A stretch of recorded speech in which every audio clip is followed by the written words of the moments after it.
Patuloy pang nadadagdagan ang mga nagpapakonsolidate na public utility vehicles ayon sa Land Transportation Franchising and Regulatory Board o LTFRB. Ito ang mga PUV na dating pagmamayari ng mga individual operator na bumuo ng bagong kooperatiba o korporasyon na bahagi ng Public Utility Vehicle Modernization Program na isinusulong ng pamahalaan. Kasama dito ang mga bus, UV Express at mga tradisyonal na jeep.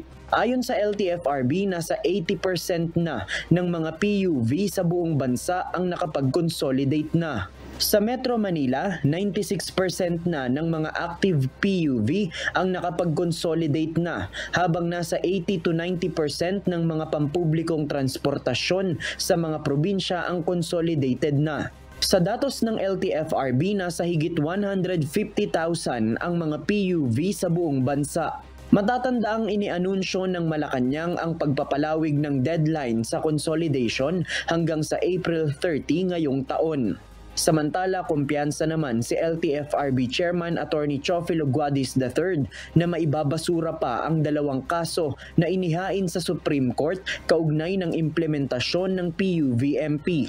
Ito ay matapos ibasura ng Korte Suprema ang petisyon ng Bio Association Incorporated laban sa modernization program dahil sa lack of legal standing and violation of the principle of hierarchy of courts.